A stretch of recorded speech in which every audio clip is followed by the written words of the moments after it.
Hello everyone, क्या हाल चाल। Welcome to my channel. अगर आपने इस वीडियो पे क्लिक किया है, इसका मतलब आपकी नीट की तैयारी ठीक ठाक चल रही है, क्योंकि अभी तो ज्यादातर लोग जीरो लेवल से सिलेक्शन की बात करते हैं। कम से कम आप ये सोच रहे हैं कि हमें रिवीजन कैसे करना है। So congratulation on that. ये वीडियो उन सभी बच्चों के लिए है जिनका नीट का स्कोर या तो 400 से ऊपर था, या अभी मॉक टेस्ट में उनके स्कोर 350 से ऊपर आ रहे हैं, या अगर आपने नीट का सिलेबस 80% से ज्यादा कंप्लीट कर लिया है, तो यह वीडियो आपको बहुत हेल्प करेगा। क्योंकि इस वीडियो के स्ट्रैटेजी को फॉलो करने के बाद आपके जो मॉक टेस्ट के स्कोर हैं वो प्रोग्रेसिवली इंक्रीज करेंगे। आप इफेक्टिवली 5 बार रिवाइज कर पाएंगे और यही बढ़ा हुआ नंबर आपके नीट के एग्जाम में भी रिफ्लेक्ट करेगा। ठीक है, बट कुछ प्री रिक्विजिट्स आपको फॉलो करनी है इस वीडियो को फॉलो करने के लिए, वो मुझे आप बताइए। सबसे पहला चीज, क्या आपने अभी तक एक फुल सिलेबस मॉक टेस्ट दिया है या नहीं दिया है? अगर आपका सिलेबस 80% कंप्लीट है और आपने एक फुल सिलेबस मॉक टेस्ट दिया और उसमें आपके 350 से कम नंबर बन रहे हैं, मतलब आपके सिलेबस कंप्लीशन में कहीं दिक्कत है, हमें उस पर वर्क करना पड़ेगा। अगर आपने कोई मॉक टेस्ट नहीं दिया है तो आपके लिए हमने एक मॉक टेस्ट बनाया है जिसका नाम है नीट डायग्नोस्टिक टेस्ट। ठीक है,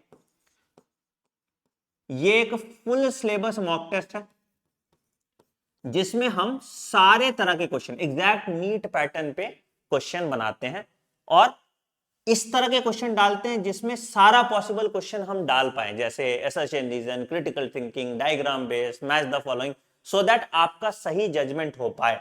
अगर इस टेस्ट में आप 350 प्लस मार्क्स ला देते हैं, then you are going at a very good pace. अब बोलोगे ये मॉक टेस्ट कहां मिलेगा सर? ये मॉक टेस्ट आप डाउनलोड कर लीजिए मेरे टेलीग्राम चैनल से t.me/anandmani001। ठीक है, ये मॉक टेस्ट आराम से कल आप 2 PM to 5 PM दीजिए। मैं इसका आंसर की भी आपको भेज दूंगा, बिल्कुल जैसे नीट का टेस्ट देते हैं आप वैसे दीजिए। भले ही आपका सिलेबस 80% नहीं कंप्लीट हो, बट आप टारगेट कीजिए कि मेरे इस मॉक टेस्ट में 350 नंबर तो कम से कम आ ही जाए। ठीक है, पहला काम आप ये करेंगे। दूसरा काम क्या करेंगे, आप अपना सिलेबस ट्रैकर अपडेट करेंगे। क्या होता है सर सिलेबस ट्रैकर? अगर आज जिन बच्चों को सिलेबस ट्रैकर क्या होता है नहीं पता है, तो बेटा सिलेबस ट्रैकर क्या है कि एक टॉपिक वाइज शीट बना लीजिए। जैसे लेट से लिविंग वर्ल्ड है, तो लिविंग वर्ल्ड में क्या टॉपिक वाइज शीट होगी? व्हाट इज लिविंग, है ना? तो एक टॉपिक वाइज शीट बना लीजिए जहां पे आपके ऐसे टिक मारने के लिए होना चाहिए, क्या आपने इसका लेक्चर देखा, इस साल देखा हो, पिछले साल देखा हो। अगर आपको आता है तो इट्स ऑल गुड। ठीक है, दूसरा आप देखिए क्या आपने इसके पीवाईक्यू टॉपिक वाइज सॉल्व किए। तीसरा डालिए क्या आपने इसके टॉपिक वाइज क्वेश्चन सॉल्व किए किसी एक क्वेश्चन बैंक से। और लास्ट डालिए क्या आपने इसका चैप्टर वाइज टेस्ट दिया। ठीक है, ऐसे करके आपको अपना पूरा सिलेबस ट्रैकर भरना है। ठीक है, ये सिलेबस ट्रैकर भी आपको टेलीग्राम पे मिल जाएगा, इसका पीडीएफ। आप इसका प्रिंट आउट निकालिए और इस पर टिक टिक लगा के देखिए। अगर आपने अपना सिलेबस ट्रैकर 80% कंप्लीट कर लिया है फिर तो बहुत अच्छी बात है।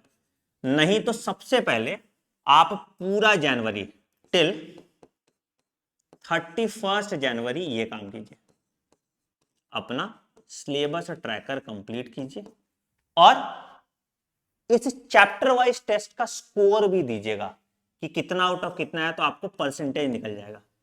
अगर चैप्टर और टेस्ट में, चैप्टर खत्म करने के बाद चैप्टर टेस्ट में अगर आपका परसेंटेज लेस देन 80% है, ठीक है, लेस देन 80% है, तो you have to redo this entire process.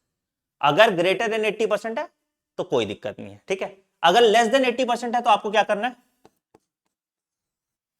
जो भी क्वेश्चन आपके नहीं बने, लेट्स से टॉपिक वाइज में, ठीक है, या टेस्ट में, तो इन सारे क्वेश्चन और टेस्ट को आप एक कॉपी में रखेंगे जिसका नाम है मिस्टेक नोटबुक। ठीक है, और उसके बाद आप इसको रिवाइज करते रहेंगे हर मॉक टेस्ट से एक दिन पहले। इससे क्या होगा कि जो गलतियां आपने पिछले टेस्ट में की थी वो इस टेस्ट में नहीं करेंगे। तो ये चीज आपको ध्यान में रखना है। ठीक है, ये हो गई बात। आपके 31 जनवरी तक आपको ये करना है। जिनका ये सब 80% से ऊपर जा रहा है उनका नंबर अभी ऑटोमेटिकली 500 से ऊपर आ रहा होगा। ठीक है, अब रिवीजन कैसे करना है? क्या हमें लाइन बाय लाइन एनसीईआरटी फिर से पढ़नी पड़ेगी? क्या हमें, अगर हम बायोलॉजी की बात करें लेट से,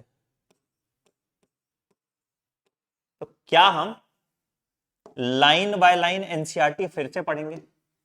नहीं जी, हम लाइन बाय लाइन एनसीईआरटी फिर से नहीं पढ़ेंगे, क्योंकि आप सेम गलतियां एनसीईआरटी बार बार पढ़ने में भी करेंगे। तो आपने एक बार लेक्चर लगाया, उसके बाद आपने पीवाईक्यू सॉल्व किया, उसके बाद आपने एग्जाम्पलर सॉल्व किया, उसके बाद आपने टॉपिक वाइज क्वेश्चन किया, और उसके बाद आपने चैप्टर टेस्ट दिया। टेक्निकली जितनी बार आप ये प्रोसेस पूरा कर रहे हैं उतनी बार आप रिवीजन कर रहे हैं। तो जब पीवाईक्यू और एग्जाम्पलर सॉल्व किए तो that is your first revision, जब टॉपिक वाइज क्वेश्चन किए that is your second revision, और जब चैप्टर वाइज मॉक टेस्ट दिया आपने तो that is your third revision. इसके बाद आपको सिर्फ वैसे टॉपिक्स को बार बार पढ़ना है जो रट्टाफिकेशन है। जैसे आप देख रहे होगे अभी उम्मीद क्रैश कोर्स में हम लोग क्या हो रहा है, मॉर्फोलॉजी के एग्जांपल तुमको करा रहे हैं, एनिमल किंगडम के एग्जांपल करा रहे हैं। तो जो भी रट्टाफिकेशन है, कोई टेबल है ना, कोई लिस्ट है, कोई साइंटिस्ट है, सारे एग्जांपल्स हैं, ये सब कुछ, या फिजिक्स की बात करोगे तो कोई फॉर्मूला है, ठीक है, ये सब कुछ आपको एक जगह रखना है और इसको कॉन्स्टेंटली रिवाइज करना है। और बाकी आपका जो फोकस है, वो प्रैक्टिस पे जाना चाहिए। ठीक है, ये बात आपको फॉलो करना है। ठीक है, this will stand true for physics, chemistry and biology, all three of them. ठीक है, इसके बाद एक और चीज आता है कि क्या मुझे मॉक टेस्ट देना चाहिए? अगर देना चाहिए तो कब से देना चाहिए और कितने देना चाहिए? ठीक है, मॉक टेस्ट एनालिसिस पे हम एक अलग से वीडियो बनाएंगे, नहीं तो बहुत लंबा हो जाएगा ये, तो अभी इस पे बात कर लेते हैं। ठीक है, तो क्या हमें कोई अलग से मॉक टेस्ट देना चाहिए? हाँ जी, आपको मॉक टेस्ट अब देना शुरू कर देना चाहिए। ठीक है, तो क्या करो आप, सिंपल सा चीज है, ऐसा मॉक टेस्ट चूज करो जहां पे कुछ पार्ट टेस्ट हो, कुछ फुल टेस्ट हो। तो आपने देखो चैप्टर वाइज टेस्ट तो दे ही दिया, जहां से आपका चैप्टर का असेसमेंट हो गया, टॉपिक वाइज दिया तो जहां से आपका टॉपिक का असेसमेंट हो गया, और आपको पता है जो भी आपका वीक टॉपिक है उसको आपने मिस्टेक नोटबुक में रख लिया, तो हर टेस्ट के पहले आप इस वीक टॉपिक को पढ़ के जाएंगे। ठीक, मॉक टेस्ट आपको कैसे देने हैं? देखो यार, क्या होता है कि जब भी आप पार्ट टेस्ट मॉक टेस्ट देते हो, ठीक है, तो उसमें क्या है कि आपका जो पार्ट टेस्ट मॉक टेस्ट आपको देना चाहिए तो आइडियली अगस्त सितंबर अक्टूबर के महीने से देना चाहिए था, ताकि जनवरी से आप फुल टेस्ट स्टार्ट कर दो। ठीक है, तो हद से ज्यादा अगर आपको मॉक टेस्ट देना है तो एक मॉक टेस्ट दो आप क्लास 11th का, एक मॉक टेस्ट दो आप क्लास 12th का, और उसके बाद आप फुल टेस्ट ही स्टार्ट करो। जी बिल्कुल, फुल टेस्ट स्टार्ट करो, क्योंकि part test wise mock test अब देने के लिए आप लेट हो चुके हैं। सपोज मान लो कि तुम अगर वीक में सिर्फ 2 टेस्ट भी स्टार्ट करते हो अभी से, अभी तो खैर वीक से 1 टेस्ट से स्टार्ट करो, बट जनवरी के बाद से, फरवरी से आप 2 टेस्ट भी स्टार्ट करते हो। आपके पास फरवरी है, मार्च है और अप्रैल है। ठीक है, अगर तीनों महीना आपने 2-2 टेस्ट भी दिया है ना, तो 24 टेस्ट ही आप दे पाओगे। इसी कारण से आपको फुल टेस्ट पे ही फोकस करना चाहिए, और फुल टेस्ट एनालाइज कैसे करना है उस पर हम डिटेल में एक बार बात करेंगे। ठीक है, अगर आपको मॉक टेस्ट परचेज करना है बिल्कुल नीट लेवल का, नीट के एग्जाम पैटर्न के बेसिस पे, तो आप मेरे वेबसाइट fundabox.in पे जाइए, वहां पे आपको दिख रहा होगा ऑल इंडिया मॉक टेस्ट। आप सबको पता है मेरे क्वेश्चंस नीट एग्जाम में एज इट इज आ जाते हैं, और यहां पे हमने 24 मॉक टेस्ट आपको दिया है विथ आंसर की and with solution and latest जो OMR है, OMR भी आपको दिया हुआ है। तो आप इस मॉक टेस्ट को दीजिए। मॉक टेस्ट एनालाइज कैसे करेंगे वो हम एक वीडियो में बता देंगे। इस मॉक टेस्ट की प्राइस हमने 699 रुपीज ही रखी है और अगले 10 दिन में यह मॉक टेस्ट आपको डिलीवर करा दिया जाएगा। ठीक, तो बहुत सिंपल सा मैथ्स है। फिर से मैं रिपीट कर देता हूं। सबसे पहले आप अपना सिलेबस ट्रैकर अपडेट करके सिलेबस ट्रैकर के हिसाब से पूरा सिलेबस कंप्लीट कीजिए। उसके बाद आप मॉक टेस्ट देना स्टार्ट कीजिए, अपने मिस्टेक नोटबुक को रिवाइज करते करते। जब आप मॉक टेस्ट भी दे रहे हैं तो जिस टॉपिक में आप अटक रहे हैं उस टॉपिक को फिर से देखिए और उसको अगले मॉक टेस्ट के लिए प्रिपेयर करके जाइए। जैसे जैसे आप मॉक टेस्ट देते जाएंगे आपका वीक टॉपिक स्ट्रांग होता जाएगा और हर मॉक टेस्ट में आपके नंबर प्रोग्रेसिवली बढ़ते जाएंगे। अगर हर मॉक टेस्ट में आपके नंबर प्रोग्रेसिवली नहीं बढ़ रहे हैं तो या तो आपने जो मॉक टेस्ट दिया है वो मॉक टेस्ट खराब है, उसका क्वेश्चन का लेवल का बैलेंस सही नहीं है, कोई मॉक टेस्ट इजी है कोई मॉक टेस्ट खराब है, ठीक है, या फिर आपका जो पेपर एनालिसिस आप कर रहे हो अपने मॉक टेस्ट का या जो आप रिवीजन का स्ट्रैटेजी फॉलो कर रहे हो वो स्ट्रैटेजी गलत है।